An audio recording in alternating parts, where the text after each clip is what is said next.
네, 2020년 11월 6일 이정훈입니다. 오늘의 제목은 대한민국은 대통령의 고집으로 가는 나라? 물음표입니다. 미국 언론은 트럼프의 고집을 무시하는데 부재입니다. 오늘 미국에서 흥미로운 뉴스가 나왔어요. 트럼프 대통령이 부정선거를 주장하는 기자회견을 했는데 그걸 생중계하던 미국의 주요 방송사들이 다 중계를 하지 않고 중간에 끊어버렸습니다. 메인 뉴스가 진행되는 저녁 6시 30분쯤에 있었던 일인데 트럼프는 토탈 한 16분 정도 기자회견을 한 걸로 보입니다. 근데 5분 만에 여러 언론사들이 대통령 관련은 끝까지 다 보도를 해오는 게 관례인데 끝까지 가지 않고 중간에 방송을 끊어버렸어요. 트럼프가 대통령 선거 결과를 승복하지 않고 소송으로 간다는 소리를 하니까 그렇게 했습니다. MBC 앵커인 레스터 홀트는 대통령이 다수의 허위 주장을 발언하고 있으므로 여기서 멈추겠습니다 하고 딱 끊어버렸습니다. ABC 앵커인 데이비드 뮤리는 다수의 허위 사실, 근거 없는 주장을 말하며 당파적인 발언이 아니라고 트럼프는 주장하고 있습니다 하고 때까닥 끊어버렸습니다. CNN은 16분 동안 끝까지 보도했는데 중계했는데 끝나자마자 신랄히 비판했답니다. CNN 앵커인 제이크 태퍼는 그는 증거도 없이 개표 집계의 진실성에 대해 비방하고 있습니다. 심각하게 얘기하네요. 추하고 솔직히 말해 한심합니다. 이렇게 얘기했습니다. 대통령에 대해서. 물론 CNN이 트럼프하고 많이 싸워온 건 잘 알지만 그래도 이 정도까지 얘기하네요. 네. CNN 앵커인 앤더슨 쿠퍼는 이렇게 얘기했습니다. 우리는 자신의 시간이 끝났다는 것을 깨닫고 뜨거운 태양 아래에서 발버둥 치는 뚱뚱한 거북이를 보고 있습니다. 와우. 네, 이 정도죠. 이게 언론 자유, 지나친가요, 언론 자유? 지나치다고 보시는 분도 있겠죠. 근데 트럼프가 지금 하는 행동은 멋진 행동인가요? 저도 개인적으로 트럼프 굉장히 지지했습니다. 근데 끈적거리고 나가는 거 보게 되면 좀 짜증이 납니다. 폭스뉴스는 굉장히 트럼프를 지지한 언론이었죠. 근데 그 언론도 이 부정선거 기자회견에 대해서는 호의적으로 보도하지 않았습니다.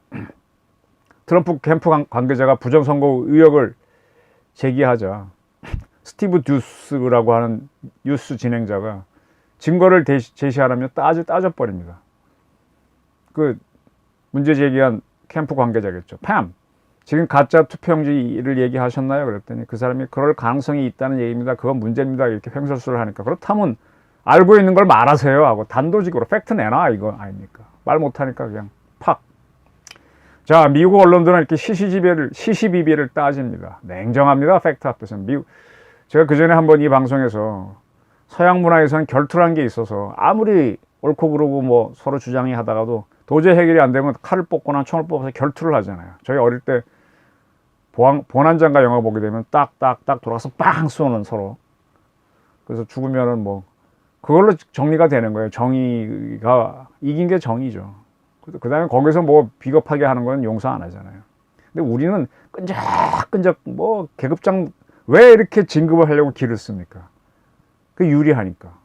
진급해서 똑바로 못하면 나이스하게 나가질 못하고 뭐 끈적거리고 뭐 어떻게 연줄을 대고 뭐 추한 모습 많이 보이고 있죠. 특히 이 정부에서. 한국 언론은 시시비비를 가린다고 합니다. 시시비비를 사실로 갖고 있는 언론이 있습니다. 근데 진짜로 시시비비를 가리는 언론은 소수입니다. 괴물 ICBM 만든 북한을 상대로 대북 고유를 하겠다는 문재인 정부에 대해서 제대로 시비를 거는 언론이 있나요? 그리고 지금 추미애 장관이 감정적인 주장을 거듭하는데 그 추 장관 무시해버리는 대한민국 언론이 있나요? 그 추 장관의 그런 모습을 방영하는 게 시청률을 올리고 구독률을 올려서 그런가요? 국무위원답지도 않은 소리를 한다고 팍 끊어버리면 더 시청률이나 구독률이 올라가지 않을까요? 한국 언론의 문제점은 저도 한 33년 근무하면서 쭉 느낀 게 판단을 하지 않는다는 거예요. 딱 기자들이 현장에 가서 말도 안 되는 소리 같으면 무시해버려야 되는데 이 권력자들이 하는 거는 말이 안 되는 소리라도 그걸 보도를 해버려요. 왜 이렇게 자신 없는 행동을 하는지 저는 늘 그게 불만입니다. 조금만 센 세력들이 뭐 주장하거나 그러면 옳고 그름을 판단하지 않고 양적으로라도 똑같이 보도하는 태도를 보입니다. 그게 공정하다고 생각하는 것 같은데 저는 그렇게 보지 않습니다. 그래서 권력기관이 억지를 실어줘 버려요. 그러다 보니까 그 권력기관들이 억지를 부리죠. 꼭 애들이 때를 쓰는 것처럼 그런 모습들을 많이 보입니다. 언론이 기본적인 판단을 해주면요, 우리 대한민국의 갈등은 굉장히 줄어듭니다. 미국 언론들이 저렇게 나왔기 때문에 트럼프가 고집 부리는 것도 뭐 수가 만수, 뭐 억수라도 상당히 줄어들 겁니다. 근데 우린 그걸 잘 안 해요, 우리 언론들은. 오히려 갈등을 키워버리죠. 그리고 결국은 권력기관을 두둔해줘 버리죠. 나중에 줄 서는 언론이 돼버리죠. 우리나라 언론에서 그나마 살아있는 거는 신문 보게 되면 맨 뒤쪽에 있는 사설면하고 칼럼들이 좀 살아있습니다, 제가 보기엔. 근데 그 중에 잘 쓰는 칼럼니스트는 몇 명 안 되고요. 사설도 뭐 너무 짧아서 평가하기는 그렇고. 근데 앞쪽에는 스트레이트 기사를 쓰는 젊은 기자들의 그 글을 보게 되면 좀 짜증나요. 이 얘기 했다가 저 얘기 했다가 둘 똑같이 써놓고, 아니 자기가 눈으로 딱 봐서 빨갛다고 쓰면 되지. 확실한 거잖아요. 근데 A씨는 빨갛다고 했습니다. B씨는 검다고 했습니다. 이걸 실어놓고 뭐 어떻게 하라는 거예요, 이걸. 팩트는 기본적으로 팩트죠. 육하원칙에 따라 딱 쓰면 되는데 그런 식의 보도가 많아서 우리나라 기자들이 줏대가 없는 건지, 저도 기자지만 내가 자신이 없으면 그렇게 해야 됩니다. 내가 딱 봤을 때 그 분명하면은 그렇게 쓰면 되는 거잖아요. 근데 우리나라 언론은 정치적 성향은 또 뚜렷이 드러내요. 친여 매체는 여권 소식 위주로 가고 그 반대는 반대로 갑니다. 그래서 흥미롭게 지금 현재 전국에서 친여 매체로 꼽히는 한 매체는 30년 정도 됐죠. 조금 넘었습니다. 저도 학생 때는 그 매체의 주주로 졸업할 때쯤 만들어졌구나. 들어가는데 처음으로 주주 배당을 받았습니다. 배당해준다는데 아직 배당은 못 받았는데, 특히 이렇게 정치 상황이 바뀌니까 어렵던 언론이 좋아지나요. 반대로 가고자 하는 매체는 자본력이 단단하지 않으면 생존의 고통을 받습니다. 실제로 그렇습니다. 정부는 물론이고 기타 기관들도 정부 눈치를 보기 때문에 광고를 주지 않으려고 하기 때문에 어려움을 겪습니다. 그리고 그 권력을 따르는 세력들이 집요하게 공격합니다. 네, 거기에 버텨내는 언론이 의외로 적다는 거죠. 가히 인민재판 수준이라고 저는 봅니다. 그러니까 살아남기 위해서 언론도 줄서기를 해버리거든요. 뭐 편집국장 이런 사람들을 여야 모두 통할 수 있는 사람을 준비했다가 이쪽 사람이 집권하면 그쪽 사람들한테 편집국장 시키고, 뭐 반대가 되면 이렇게 이제 그런 식으로 한다는 얘기가 늘 있었잖아요. 바둑둘 때 아생연후의 살타란 말을 하죠. 아생연후의 살타는 뭐예요? 내가 사는 게 살타, 상대방 수를 잡는 것보다 중요하다는 거잖아요. 근데 아생을 하다 보면 뭡니까? 살아남는 것만 하니까 생기형이 되잖아요. 살타를 하게 되면 뭡니까? 바둑도서 이기는 게 목적이니까 승부사가 되는 거 아닙니까? 보도를 주로 한다면 승부를 보도로 해야 되는데 생존을 위주로 하다 보니까 한국 언론은 이렇게 공필이 되는 경우가 있습니다. 네, 뭐 저도 많이 봤고요.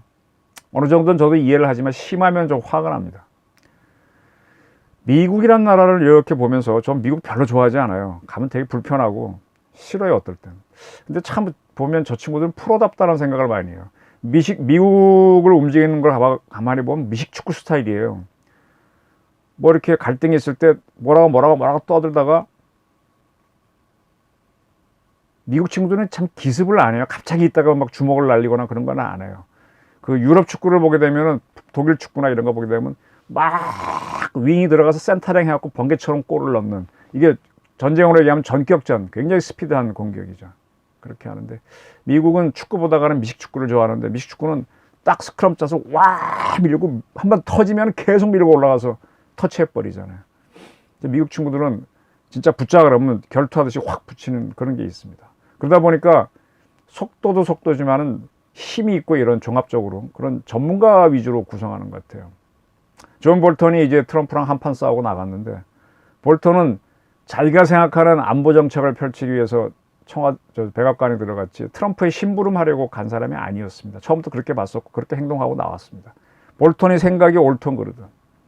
그 매티스 미친개라고 하는 해병대 대장 출신도 자기가 생각하는 국방을 하려고 했지 트럼프의 쫄병을 하러 간 게 아닙니다. 우리 국방부 장관은 통수권자의 명이라면 무조건 수용하고 있지 않나요? 통수권자의 명령도 헌법에 맞아야 됩니다. 아니면 너라고 하는 게 미국 국방부 장관들입니다. 녹을 받거나 명예를 받기 위해서 우리는 벼슬을 하는 거 아닌지. 그러려면 여기 닭벼슬 하나 올리고 다니면 됩니다. 닭벼슬이 참 이뻐요. 한국의 장관들은 대통령과 청와대가 시키는 대로 합니다. 안보 분야, 특히 사정 분야의 책임자들이 그러해요. 그 결국은 청와대는 기를 쓰고 안보나 치안, 사정 이쪽을 신여로 만들려고 아주 노력을 합니다. 그런 분야는 국민을 위한 분야니까 국가의 신여, 국민의 신여가 되는데 자꾸 국민이 내가 선거로 당선되니까 내 말 들어라 하는 호가호의를 하는 세력이 넘어갑니다. 조금 이런 말씀 드릴게요. 미국이라는 나라가 참 저도 이해가 안 돼요. 굉장히 미국이 덩어리가 큰데 미국은 스테이트가 어떨 때는 우리가 주라고 번역하지만 국가로도 번역할 수도 있습니다. 스테이트로 표현된, 주라고 표현된 50개 나라가 모인 작은 유엔으로 보시면 제일 이해하기 쉬울 겁니다. 그런 나라가 몇 개 있었죠. 영연방이 그런 나라죠. 작은 유엔이죠. 소련도 15개 나라가 모인 소비에트 유니온, 작은 유엔이었습니다. 그 특징이 소련은 이제 그 15개 공화국들이 자기 군대를 못 갖게 했습니다. 영연방은 다 모든 구성국들이 자기 군대를 가집니다. 미국은 50개 주가 자기 군대를 가져요. 그걸 SDF, State Defense Force라고 합니다. 주 방위군을 가져요. 방위군. 근데 모든 주가 주방위군을 다 갖고 있냐? 아닙니다. 미국의 주끼리는 서로 원수 관계가 아니잖아요. 남북 관계처럼 뭐 싸우지 않잖아요. 그러니까 우린 군대 필요 없어 하고 경찰만 필요하면 돼. 그런 주도 있습니다. 또 어떤 주는 우리는 육군이 주인데 우린 공군도 있어야 돼. 공군 가진 주도 있고요. 해안 쪽에 있는 해군도 갖고 있습니다. 미국은 영해 방어 이거는 해안 경비대가 있는데 그와 별도로 우리 주의 앞바다는 내가 지킬게 하고 해군력을 가진 주도 있어요. 아예 주 방위군이 없는 주도 있고 그만큼 독재성이 강합니다. 그런 주 방위군의 통수권자는 주지사입니다. 그래서 이러한 방위군은 폭동이 일어나거나 또는 뭐 큰 태풍이 일어나서 지진이 나서 큰 사고가 일어나면은 경찰이나 소방으로 막잖아요. 그것도 안 되면 이런 방위군을 출동시켜서 뭐 막고 그럽니다. 그런 주 방위군과 더불어 SDF와 더불어 US Armed Forces, 뭐 USAF라 그래야 되나요? 미군이 있습니다. 이걸 뭐 연방군 Federal Forces라고도 하는데 대충 보다 정확한 명칭은 Armed Forces, US Armed Forces 이렇게 부릅니다. 미국은 국가 자체가 북쪽으로는 캐나다, 남쪽으로는 멕시코랑 국경 맞대고 근데 두 나라랑 싸우지 않잖아요. 우호국이니까. 그리고 동서로는 태평양 대서양이니까 싸울 나라도 없잖아요. 그러니까 미국은 미국 내에서 싸울 일이 없어요. 또 각 주에는 주 방위군이 있으니까. 그러니까 어디서 싸웁니까? 미국 바깥에서 싸우는 겁니다. 세계 문제에 개입하는 겁니다. 미국은 자국을 전쟁터로 만들지 않아요. 그러니까 미국이 세계를 이끄는 나라가 되는 거죠. 그걸 리드하는 통수권자가 누구냐? 국민을 대신해서 미국 대통령입니다. 미국의 군대는 한국에도 있고 일본에도 있고 독일에도 있고 폴란드에도 있고 이라크에도 있고 주둔에 나가 있고 또 세계 문제, 중국 문제에 개입하고 뭐 수단 문제에 개입하고 이런 식입니다. 그런 전통이 왜 만들어졌냐? 미국이라는 나라가 만들어지면서 이제 아무드 포시스도 구성하게 됐는데 미국 국민하고 싸우는 문제에는 미국은 들어가지 말라라고 아예 규정이 돼 있습니다. 미국 외에 사람들하고 싸우지 미국 국민하고는 싸우지 못하게 돼 있어요. 그 다음에 미군은 아까 이제 주 방위군은 육군, 공군 그리고 해군이 약간 있다 그랬는데 미국군은 육군, 해군, 공군이 있고요. 구성이. 그 다음에 해병대가 있습니다. 4개죠. 그리고 해안 경비대가 있습니다. 코스트 가드. 이게 미국을 지키는 이제 진짜 뭐 실질적인 해군이. 그 다음에 최근에 스페이스 포시스 그래갖고 이제 우주군을 만들었습니다. 6개 군으로 구성되어 있어요. 우리는 6회 공군 3군 체제인데 지금 우주군은 과거에 공군 소속인데 최근에 독립을 시켰어요. 육군 체제입니다. 근데 육군, 공군, 해군, 해병대, 우주군은 미 국방부가 통제하고 해안경비대는 국토안보, 홈랜드 시큐리티가 통제합니다. 그리고 육군은 국방부 밑에 육군부가 하고, 공군은 공군부가 하고, 해군은 해군부가 하고, 해병대는 해군부가 통제할 겁니다. 우주군은 공군부가 통제. 이런 시스템, 좀 우리가 좀 이해가 안 되는 그런 시스템을 가고 있죠. 이렇게 하다 보니까 어떤 문제가 생기는가 하면 미국의 수도가 워싱턴 DC죠. 디스트릭트 오브 콜럼비아. 과거 미국이 이제 경제적으로 보스턴하고 뉴욕이 막 크면서 서로 자기네가 수도가 되겠다고 하다 보니까 갈등이 커지니까 별도의 제3지대에 수도를 만들면서 이거는 어떠한 뉴욕에 속한 주도 아니고 보스턴에 속한 주도 아닌 독립된 공간을 만들었잖아요. 그러다 보니까 워싱턴 DC는 어느 주 소속이 아니죠. 그러니까 주 방위군의 도움을 못 받습니다. 또 주 방위군도 워싱턴 DC 군이라는 걸 만들지도 못해요. 경찰밖에 없어요. 따라서 워싱턴 DC에서 폭동이 일어나거나 큰 사고가 발생하면 경찰만으로 막아야 됩니다. 주 방위군이 없잖아요. 근데 트럼프 지난 여름에 거기서 많이 사건들이 일어났지 않습니까? 블랙 라이브스 매터 뭐 이런 문제 생기고 하다 보니까 도저히 경찰만으로 안 되니까 트럼프가 어떻게 합니까? 이거 군을 출동시켜야 되는데 주방위군은 없으니까 그럼 미국 군을 갖고 올게, 불러드릴게, 통수권자니까 내가 할게 딱 하니까 바로 미국의 군 지휘관들하고 국방장관이 그건 안 돼 하고 바로 들어가잖아요. 네, 이게 민주주의라는 겁니다. 민주주의는 이렇게 하는 겁니다. 대통령이 지시라 그래도 통수권자 지시라 아니야 딱 나가는 겁니다. 이게 체크 앤 밸런스 디바이드 앤 론, 민주주의의 기본이에요. 그래서 민주주의는 아주 굉장히 냉정하게 하는 겁니다. 자유로운 게 아니라 냉정한 가운데 자유로운 겁니다. 견제를 하는 겁니다. 이거는 각 분야의 전문가들이 하는 겁니다. 언론의 전문가인 사람들이 딱 봤을 때 트럼프 대통령이더라도 헛소리하면 방송 취소, 끝! 가! 그러는 거고. 내가 계급장이 낮은 통수권 지휘를 받는 군인이거나 장관인데 대통령이 헌법 무시하면 고! 필요 없어, 가! 이게 민주주의라는 얘기입니다. 대한민국 언론 이렇게 하고 있나요? 대한민국 군인들 이렇게 하고 있나요? 이게 저는 늘 불만입니다. 시스템이 그렇다 보니까 미국은 세크러터리로 구성된, 스텝으로 구성된 백악관들도 전문가로 구성합니다. 볼턴 같은 사람들이 갈 수가 있는 거죠.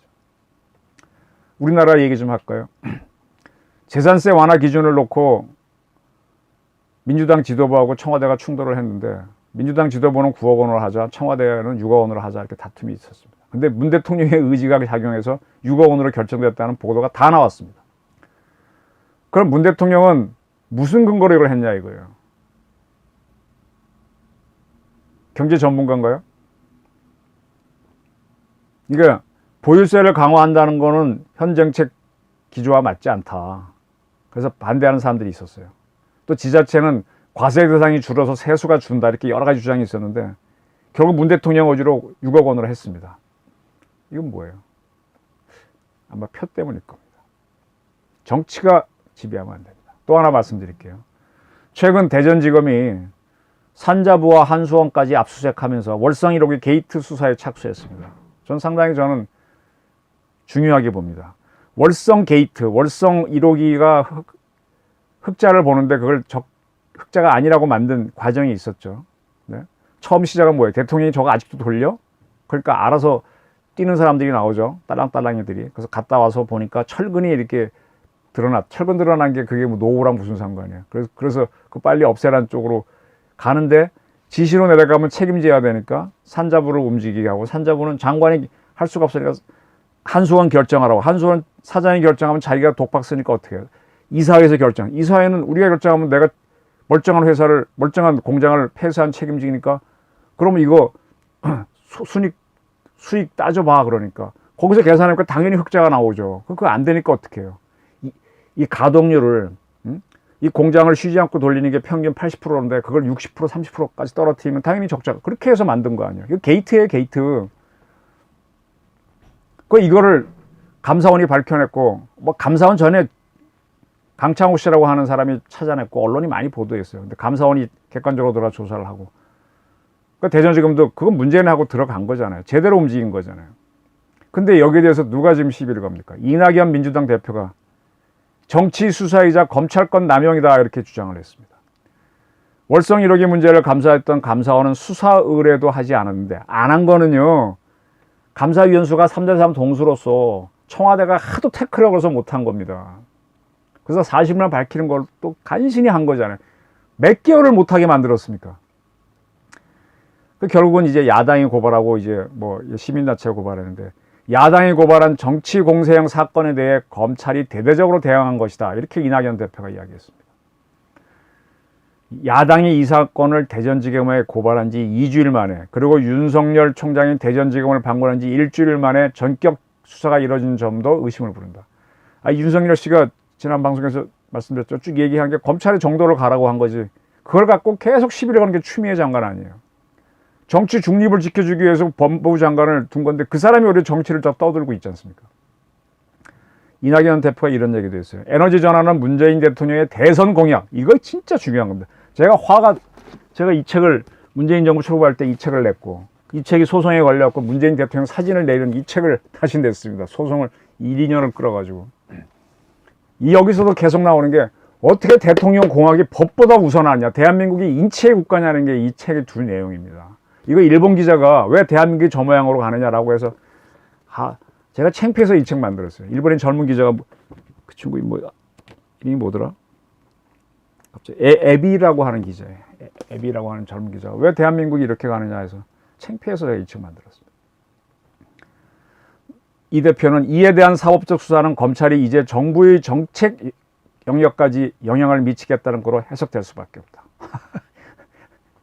이거 정부의 정책이 잘못된 거지만 개수 조작이 있잖아요. 이용료를 낮게 입력시켜가지고 고의로 수익성을 떨어뜨려서, 따라서 수익이 없으니 폐쇄하라, 이렇게 간 건 이건 조작입니다. 더 중요한 거는 이 책에 17년도에 문재인 정부 출범하자마자 추석 무렵에 이거 끙끙대고 만들었습니다. 저는 진짜 공 많이 들인 건데, 탈핵이라고 하는 건 대통령의 공약일지 대한민국의 법이 아닙니다. 미국 대통령들도 자기 공약을 의회를 통해서 법제화하고 난 다음에 법으로 밀고 나갑니다.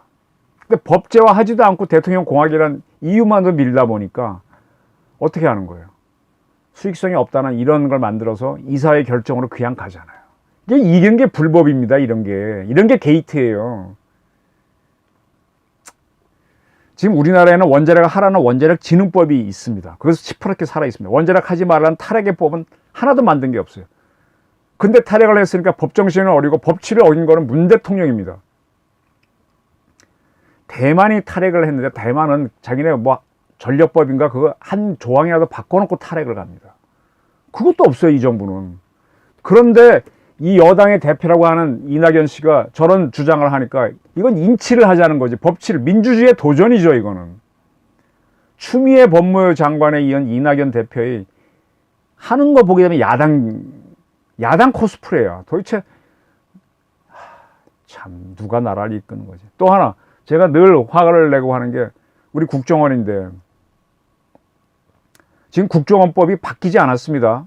국정원을 뭐 국내 정치에 못하게 뭐 국내 문제 이거 하겠다는 건 문 대통령의 공약이고 주장이었지. 그럼 국정원법을 바꿔야 돼요. 이제 국정원 바꾸겠다고 김병기 씨가 내놓은 법안이 이제 상정돼 있을 뿐입니다. 근데 아직 바쁘지도 않은데 서훈 씨가 원장을 할 때 국내 파트를 기능을 못하게 하고, 그 바람에 국내 정치가 행정이 엉망이 돼도 지금 봐주는 기관이 없잖아요. 제가 어제 말씀드린 대로. 그 대공수사를 지금 안 하잖아요. 왜 이거 배임 자기 임무를 배반한 거 아닌가? 배임 아닌가요? 어떻게 대통령의 의지가 법보다 우선하냐? 법을 바꿔놓고 해야지. 이건 완전히 국회를 무시한 겁니다. 국민을 무시한 겁니다. 근데 지금 검찰도 춤을 추다가 이제 어떻게 보면 법대로 움직이고 수사를 하는데, 그 검찰을 정부 여당이 나서서 싸잡아 비난하고 있습니다. 이건 뭐예요?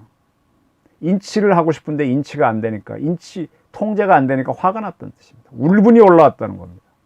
그러니까 결국은 뭘로 해? 자꾸 공수처를 만들어서 내 말 듣는 검찰을 만들겠다, 이거 아닙니까? 인치를 하면 독재로 가는 거 아닙니까? 검찰을 시녀로 만들겠다는데 이거 독재 시작입니다. 자, 제가 열을 좀 많이 냈는데요. 문정부와 한국 언론은 트럼프를 무시하는 미국 언론을 봐야 됩니다. 말도 안 되는 소리를 크게 보도해 주는 것은 이건 인민재판이고, 북한 노동당 기관지인 그런 신문들이나 하는 겁니다. 미국은 대통령이 하는 것도 말같지 않은 소리 같으면 방송 끊어버리잖아요. 대한민국은 대한민국 대통령의 고집, 뭐 여당의 고집, 정치가 모든 것을 우선합니까? 이거 아닙니다. 이거 진짜 아닙니다. 대한민국은 대통령의 고집으로 가는 나라인가? 미국 언론은 트럼프의 고집도 무시하는데. 한번 생각해 보시기 바랍니다. 제가 너무 열을 내서 좀 죄송합니다. 고맙습니다.